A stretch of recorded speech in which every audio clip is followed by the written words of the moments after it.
pen to paper. I'm Leah Lindeman, and this is the start of my first reading vlog. Well, I'm doing it with my favorite trilogy, which is The Dark Days Club, and I'm just about to get into the second book. I'm going to give you a quick synopsis of the first book. So in the first book, we have Lady Helen Erexal, and she realizes that she has the ability to see demons amongst the populace.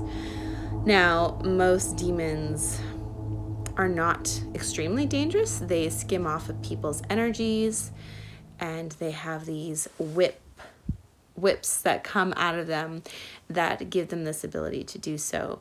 But there is a growing movement among them that can really that could grow dangerous over time and for the right motives. And so she is discovered by Lord Carlston, who is also a demon hunter, and he trains her within the first book. But of course this is very difficult to do because this is during the Regency era, Jane Austen time period, and there are all these modes of decorum that young ladies need to follow. And so as the story progresses in the first book, we see that she is really trying to balance her duties as this demon hunter, but also her duties with being a part of her first coming out ball and going into society. But at the end of the book, she has been discovered for the very spirited woman that she is, or a young lady that she's growing to be into a spirited woman. And so at the end of the first book, she is sent away out of her uncle and aunt's house because her parents are no longer around. She is an orphan, and her brother has cast her off to the side, and she is taken in by Lady Margaret, her brother, I forget his name, and their friend Lord Carlston is of course going to continue to teach her the ways of her powers and how she can aid his side in keeping the demon rebellion down. So that's what book 2 starts with, is that she is sent away to the summer home. And also in the first book, she had this friend Delia who had a fall from grace and had gone or run away with this person who actually turned out to be a demon. So we'll see. I just read the correspondence that she read to her friend, and I'm going to be updating you as I read this book to share my thoughts and opinions on how much I'm going to love it. Just to remind you, I've already read this book, but it's been probably 4 years since I read it last, and I'm eagerly reading this to get to the third book, which I have not yet read. This is a historical fantasy. So welcome to the Dark Days Pact. So I just read chapter 1, and it was a great refresher. I really enjoyed the fact that it refreshed my memory of what happened in number 1, but it went along at a good clip. She didn't take too much time or put too much detail, but the writing was just perfect, direct, quick, and getting to the point of what this book is. And I forgot to mention that Helen Rexall, who's the main protagonist, she is a reclaimer. So not only does she have the gifts or kind of powers to see these demons feeding on people's energies, but she can actually reclaim souls that have been touched by deceivers' offspring. So basically a soul that has been blackened. She doesn't have that power yet, or she doesn't know how to use it, but her mentor, Lord Carlston, does. And so whenever he does reclaim someone's soul, he actually takes the darkness within him. And his mentor actually tried to release all the darkness that he had been harboring in his soul from reclaiming people into Helen's mother, because we find out that she also had these powers.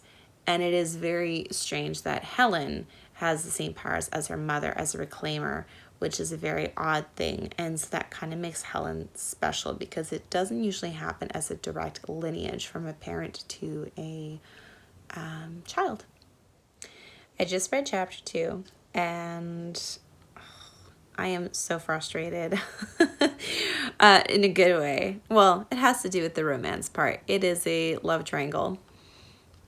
I said that Lord Carlston, her mentor, is exactly that. He's her mentor, but they do have a special bond, and nothing has been acted on yet. But the Duke of Selburne actually asked Helen to marry him in the first book, and she was only going to if she was still going to be the same person after getting rid of her reclaimer abilities, which she was planning to do. But then that whole thing was sabotaged because one of the deceivers, the demon people, came in and stole the artifact that would enable her to get rid of her powers, and so therefore she released the Duke of Selburne from any notion of marriage. And now he's just met her in one of the promenade squares where people would kind of walk up and down around the room, and he's still going after her. And I'm just kind of annoyed with him. Sure, he's a nice enough guy. He's a little bland. But not only that, I think that there's something up with him. Well, first of all, it just bothers me that he and her mentor, the Lord Carlston, fought many years ago over Lord Carlston's wife, which he's technically still married, but everyone thinks that he killed his wife. We don't really know what happened, but Elise, I think that's her name, she decided to marry Lord Carlston instead of the Duke of Selburne. So now that she's out of the picture and Lady Helen is also between these two guys, and he just said that Lord Carlston has already stolen one future, so I won't let him steal another. And I just, it bothers me when the romantic, potential romantic partner, I don't know, I find he's hovering too much and he's very possessive, and I just don't like that kind of character. And I get maybe he's trying to keep her safe in the way that he thinks, but he just comes across as annoying to me. Anyways, we'll see. Maybe, I can't remember. I remember not really liking him throughout the whole book 1 and book 2. So we'll see what happens. But she puts him off and says that she's not interested. So I'm happy about that. I am reading The Dark Days Deceit, which is the 3rd book from the Dark Days Club. And I can't remember now if I did a video describing how I felt at the end. I think I did. And the 3rd book is not disappointing, to say the least. It is most frustrating in the best kind of way. Helen is obviously forced to marry the Duke of Selburne, and she is now 3 weeks away from marrying him. And although he is part of the Dark Days Club and has sworn an oath to protect her and to aid her in her quest to training and to growing her power with Lord Carlston to defeat the Grand Deceiver, he is so annoying and always in the way, and he just doesn't understand the life that she has been primed for. And he keeps saying things like, oh, I must keep you safe because you're going to be the mother of my children. Don't get me wrong. I love children. I think they're a great blessing. I think marriage and having kids is wonderful. But for her circumstance as a character, he doesn't seem to quite respect how important she is to the world in general in keeping everyone safe and her mission. And that is and needs to be the focus right now. And he just doesn't get it. It's like he wants things to be his way, and if they don't go his way, he puts up a big fuss, and it's just really annoying. The heat between Lord Carlston and Helen is really amping up, but there is no touching. It's all through glances and how their powers combining and training. It's just so delicious, so great. Loving. They're trying to find information because now Helen has the power of the Legatus, which is basically a book that has been forged by death and has all the answers that they need to defeat the Grand Deceiver, but now it's stuck inside her, and they try to take out the information through mesmerism, and basically she channeled so much power that she destroyed the house they were living in, and now they're stuck at the Duke's ancestral seat home. So that's going to be interesting to see how they're able to train despite Christmas coming up, and now he's asked her to play hostess when she has this really important mission ahead of her. The respect is just not there, and so I'm just really annoyed with the Duke.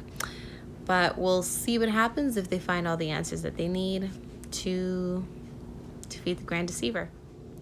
So I just finished chapter 7, and they finally have been able to test out the power that they realize they now have. And it is just so good. More information coming out about Lord Carlson's and the Duke's past with the late Lord Carlson's wife. Turns out she's a spy for Napoleon in France, and she's somewhere there. And he and Helen go to the Stones to test out their new power, and they find out something very, very interesting that changes the entire game of defeating the Grand Deceiver. So I am now at chapter 13 in book 3, The Dark Days Deceit. And it's interesting, Helen just had a discussion with, what is it now? With a mutual friend of hers and Lord Carlson's. His name is Mr. Hammond. And he talks about how God's alchemy is love. And he's saying that Helen is really in love with Lord Carlson. And she says that she can't believe it because alchemy does bind them in a union as a dyad, as the Grand Reclaimer. But what's interesting is that all of her relationship with the Duke, from all his actions, shows that he doesn't see her as a peer. He sees her as someone that, yes, he needs to look after her, and that's okay, but someone that he doesn't truly respect on the same level as him. Whereas her relationship with Lord Carlston, although he cares for her and doesn't want anything to happen to her, he does see her as an equal, and he respects her highly, and that's the difference. That's why I'm so frustrated with the Duke all the time, because whatever he says and whatever he does just speaks of that lack of respect and pure-mindedness, whereas Lord Carlson truly treats her not only as a friend and more than a friend, but he respects her. And I know women want love, but women also want respect. It's important. So I am finishing up the reading vlog for the last Dark Days book in the Dark Days Club series, the Dark Day Deceit, that's what it is. I actually finished this up mid-December. It was part of my December Reads wrap-up. And I didn't put out a last video just because I finished the book, ended on a high. I was so satisfied with it. And then, as some of you may know, my phone ended up in the dishwasher. Crazy. It was in my front pocket, and I was doing dishes, and then all of a sudden, I'm looking for my phone, and I can't find it. And I'm looking in all the craziest spots because I've already checked the most common spots where I sometimes leave my phone.